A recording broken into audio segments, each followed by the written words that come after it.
Well, welcome to the 35th National Conference of the Samuel Griffith Society.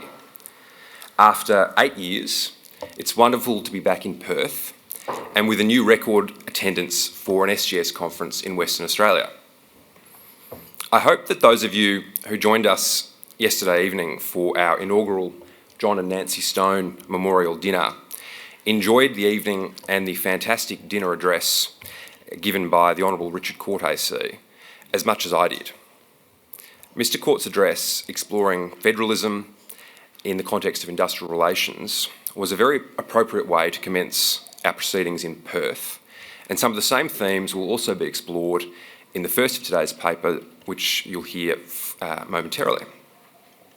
But before we do, I'd just like to make a few remarks about this year's conference and the work of the Society. Registrations for this year's conference represent a 25% growth compared to 2017, including more than 20% growth for this evening's gala dinner, which will be a full house. Most significantly, registrations for our daytime conference sessions today and tomorrow are the highest ever recorded by the Society in its 3.5 decades. And that, I think, is a huge testament to both the growth of the Society but also the strong support for federalism and the Constitution that exists in Western Australia. Indeed, having grown almost 30% today and more than 30% tomorrow, this is a record-smashing attendance. So thank you all for being with us. I can think of no greater endorsement of each of the contributors to this year's conference, nor a more fitting tribute to the man we are gathered here today to pay homage to, the Honourable Ian Callanan, AC, KC. This year's conference has interrelated twin themes.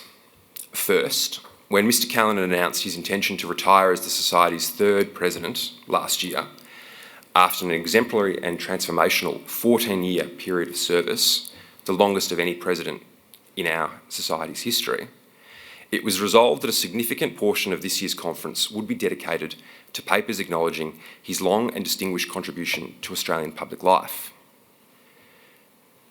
To this end, this morning's Session 1 and this afternoon's Session 2 will see us hear 4 papers delivered by the Honourable Amanda Stoker MP, Justice Callanan's final High Court Associate, the Honourable Dyson Hayden KC, who served along Justice Callanan for half a decade from 2003 to 2007,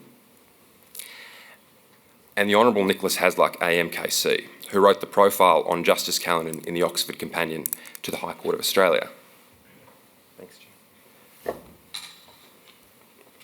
Jim.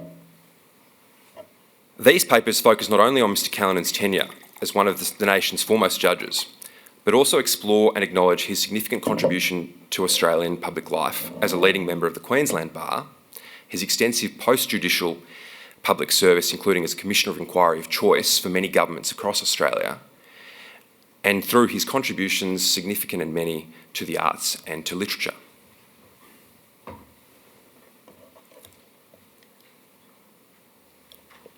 During his tenure as the Society's president, Mr Callanan presided over 12 conferences. The first was held in Tasmania and set a record attendance at the time of 140 delegates. Mr Callanan's final conference last year was a sold-out conference in Queensland, which equalled the record attendance of 330 delegates set the previous year in Melbourne. And for those who don't have the arithmetical ability to do quick maths in their heads, that accounts for a more than 135% increase in attendance at the Society's conferences over Mr Callanan's presidency. And this is just one, albeit a significant measure, of his substantial impact to the Society's success over the last decade and a half. Second, in honouring one of the most preeminent judges in Australian history, it is appropriate that much of this year's conference is dedicated to exploring the important and related theme of the judiciary and Chapter 3 of the Constitution. To this end, Session 3 of this afternoon and Session 4 tomorrow morning will hear papers from the Honourable Justice Snowden of the Federal Court and the Honourable Justice Howard of what was the Family Court of Australia and is now the Federal Circuit and Family Court Division 1, as well as the Society's very own Professor James Allen and our inaugural Dr. Nancy Stone Fellow, Justin McGovern. Perhaps most significantly, however, later today, the 15th Sir Harry Gibbs Memorial Oration, titled The Long March of Chapter 3 of the Constitution, will be delivered by the Honourable Justice Stewart of the High Court of Australia. After Justice Stewart's oration, I am confident that you will agree that it is a demonstration of why the Sir Harry Gibbs Oration has been said to have become one of Australia's most important lecture series. It is also a great mark of respect to Justice Stewart and an indicator of the high standing of the oration that this year we are again joined by last year's orator, the Honourable Justice Edelman, who will be introducing Justice Stewart. We will conclude proceedings this evening with a highly anticipated dinner address from the 37th Attorney-General of the Commonwealth of Australia, Christian Porter. Evidently, Mr Porter's address is so highly anticipated that, although after yesterday evening I'm not entirely sure how the hotel manages to fit more of us in, we have an incredibly full house for this evening's dinner. It is particularly fitting that this year's conference is being held in Perth for two reasons. First, it was at the Society's 22nd conference, held at the Ibis Hotel in Perth, that Mr Callanan was first elected as the Society's president in August 2010. Although the venue may have changed, in large part owing to the considerable growth of the Society under Mr Callanan's leadership, in this way we are today coming full circle. Second, Western Australia was always regarded by the late John Stone as his and Nancy's home, despite John's brief but significant period as an honorary Queenslander whilst representing the great state of Queensland in the Senate, and long periods living overseas, in London, in the United States, then in Melbourne, and finally in Sydney. As you would all know, we lost John late last month, but we are very pleased that at relatively short notice we have been able to arrange four highly eminent speakers: Hugh Morgan AC, one of the Society's co-founders, Professor David Flint AM, who served with John on the board of the Society for many years, Morgan Begg from the Institute of Public Affairs, where John was a senior fellow for many years, and Stuart Wood AMKC, who was one of the youngest founding members of the Society almost 35 years ago. Each of them knew John well in different facets of his incredible public life, and they will pay tribute to him tomorrow morning in our final session. I am also especially pleased and humbled that members of John's family will be in attendance over the course of the weekend and for tomorrow's session. These tributes to John are only the beginning of the Society's celebration and acknowledgement of his incredible public life and enormous contribution to Australia. Today I am happy to announce that the Society's 2026 conference will be held over the weekend of Friday the 21st to Sunday the 23rd of August 2026 in Sydney, and will feature a session dedicated to remembering John Stone. The major theme of next year's conference will be the Constitution, fundamental rights and freedoms, and legislative protection of human rights. So for further information about next year's conference, you can visit our website and make sure that you're subscribed to our newsletter. But before we get to that, we have a thrilling program for this weekend. Before we begin session one, I would like to take a moment to thank some of the people who have made our success, not only for this year's conference, but over the last 12 months possible. First, the President of the Society, Alan Myers ACKC, who has already in his 12-month tenure proven to be a truly worthy successor to his distinguished predecessors, Sir Harry Gibbs, Sir David Smith and Ian Callanan. Second, the Board of the Society, particularly our indefatigable Secretary, Stuart Wood AMKC, and our Western Australian board members, the Honourable Richard Court AC and Bevan Lawrence. Other than John Stone, Bevan has been the longest serving member of the Society's board, and while his long tenure on our board will come to an end later today with his retirement at our annual general meeting, we know that he will continue to be an active member of our family within the Society. Third, to the local organising committee chaired by the Society's Western Australian convener, Daniel White, who have together made a great contribution to this weekend's success by encouraging many of you to attend. And also to our New South Wales and Queensland conveners, Geoffrey Phillips SC and Dr Ryan Hadrick, who have done the same. All three of them over many years in the last decade, and a large part of the growth of the Society is due to their efforts.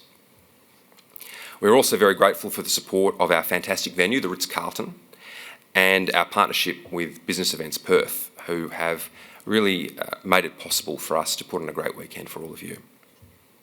Fourth, I'd like to acknowledge and thank the staff of the Society's Secretariat, Julie, Jordan, Charlotte and Christian, and an honorary member of our team, Stuart's indispensable Executive Assistant, Christy Millen.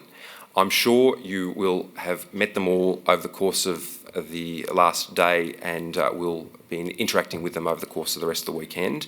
And if you do, I'd encourage you, please, to thank them for all their efforts. They have together put in countless hours in recent months, working incredibly hard to make sure that this year's conference once again meets the very high standard that we have set since we established our Secretariat in 2021.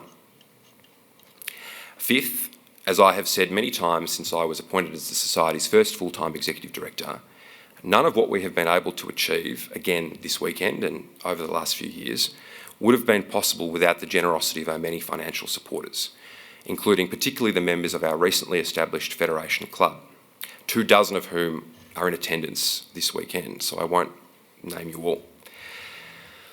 I'd also like to thank the Sir Charles Court Foundation and the Mankell Economic Education Foundation, which have both sponsored very large contingents of attendees, particularly students and young lawyers, to attend this year's conference and many conferences over the last 3 decades.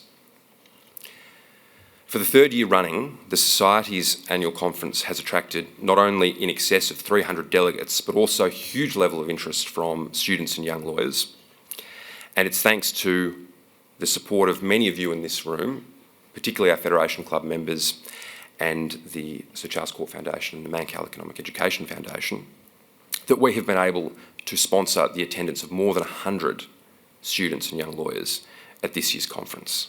So I encourage you over the course of the weekend, if you do see some students milling about, that you introduce yourself and make them feel most welcome, because they are such a very important part of what the Society is hoping to achieve, not only with our conference, but in general.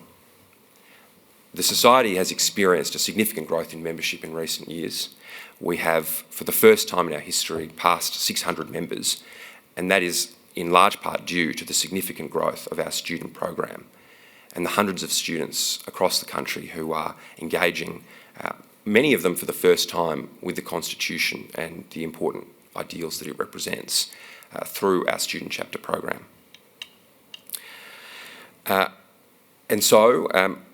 Finally, I would like to thank, on behalf of the board, each and every one of you who have made the Society's success possible. We have had a significant growth in support, which has enabled us to do many important things, but there is still a significant way to go. We believe that we are about halfway to where we would like to be in order to continue to promote the understanding of the Constitution and the rule of law and the other attendant principles that the Constitution represents. And so each of you are playing an important role in helping us to achieve our objectives. But we do need more of your support. So if you would like to find out more about how to support the work of the Society by joining our Federation Club or making a fully tax-deductible contribution to support our work, then you'll find information in your program and brochures available throughout the weekend, and certainly I'm always available to answer any questions. I know that there are many competing demands on your time, and I'm grateful that, like us, you believe in the importance of a robust public discourse, in the value of rigorous and well-informed public debate, and most importantly, that our Constitution is worth defending. So thank you for joining us this weekend. And now it's my privilege and pleasure to introduce the Chair of Session 1, the Honourable Alastair Henskins SC MP, a great supporter of the Society over many years, who will be our Session Chair for Session 1.